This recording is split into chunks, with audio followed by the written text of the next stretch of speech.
Dan Bismillahirrahmanirrahim. hakikatnya ibu bapak sekalian, yang wafat di antara kita, yang Allah panggil di antara kita itu bukan pergi meninggalkan kita. Orang tua kita, saudara kita yang Allah panggil, yang Allah wafatkan lebih dahulu daripada kita, mereka bukan meninggalkan kita. Mereka hanya pulang lebih dahulu daripada kita. Karena kalau pergi berarti seolah tempat asli kita itu di sini dan kita akan pergi menuju Allah. Itu salah. Karena kita kembali kepada Allah, itu kita sedang pulang kepada Allah Subhanahu wa taala. Karena tempat asal kita memang dari Allah Subhanahu wa taala. Dan kita pun hakikatnya sedang nunggu giliran. Karena kematian bukan hanya untuk orang lain.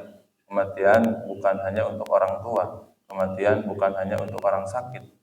Tapi kematian untuk orang yang hidup seluruhnya. Allah Subhanahu wa taala dalam surat Al-Baqarah yang tadi kita baca pada saat salat subuh mengatakan bahwa kita ini 2 kali hidup, 2 kali mati. Kaifa takfuruna billahi wa kuntum amwatan.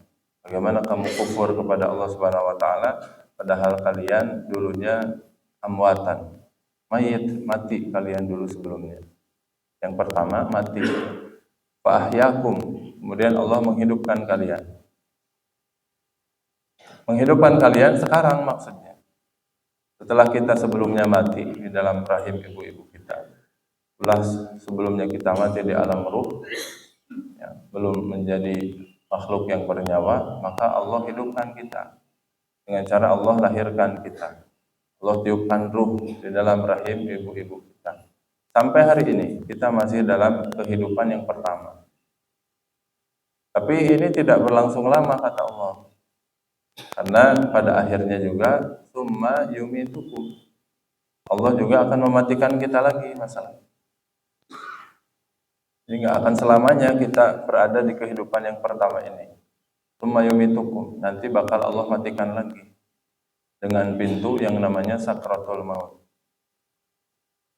Dengan pintu yang namanya kematian. Dan setelahnya itu pun bukan yang terakhir.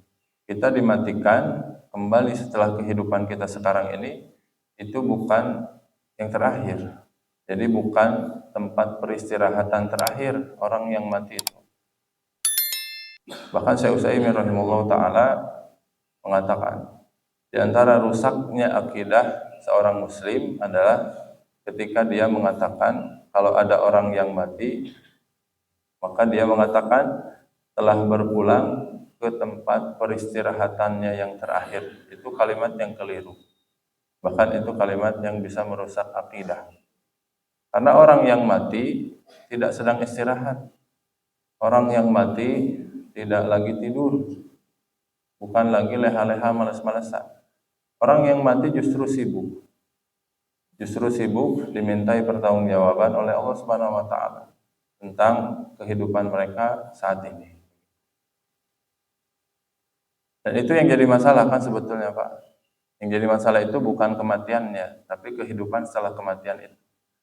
Kalau setelah mati kita nggak hidup lagi, enak kalau cuma istirahat doang. Masalahnya setelah kita mati, Allah bakal hidupkan lagi.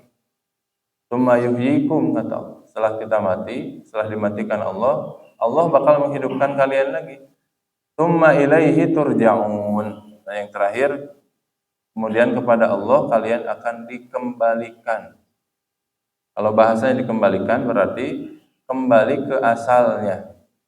Makanya kalimatnya telah berpulang. Bukan telah pergi, telah berpulang ke rahmatullah. Kita ini asalnya penduduk surga. Nenek moyang kita itu penduduk surga. Kita bukan penduduk asli dunia ini. Kita bukan penduduk asli Antapani. Bukan orang Garut. Bukan orang Bogor. Kita orang surga Pak, semuanya. Dan kita berharap kita pulangnya juga ke surganya Allah Subhanahu wa taala. Gak nyasar kemana-mana. Gak mampir ke nerakanya Allah Subhanahu wa taala. tapi kita akan pulang menuju Allah Subhanahu wa taala kembali. Dan hakikatnya setiap kita sedang menunggu giliran. Ya, hakikatnya di antara kita akan pulang dan kematian bagaimana firman Allah Subhanahu wa taala, idza jaa ajaluhum la yastakhiruna sa'atan wa la yastaqdimun. Kalau sudah tiba waktunya ajal, maka tidak akan bisa diakhir-akhirkan walaupun sedetik. Kalau belum tiba waktunya, maka tidak akan bisa ditakdim, diawalkan, disegerakan meskipun hanya sesaat.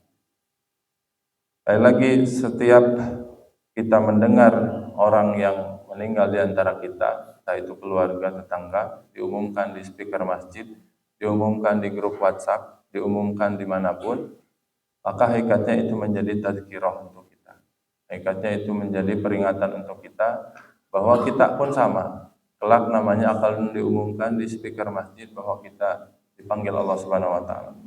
Nama kita bakal ada di grup-grup WhatsApp bahwa kita telah dipanggil oleh Allah Subhanahu wa taala. Dan kita tidak tahu waktunya itu kapan. Ya. Kita hanya bisa bersiap. Semoga Allah memanggil kita dalam keadaan muslim, dalam keadaan husnul khatimah. Ya Rabbal alamin.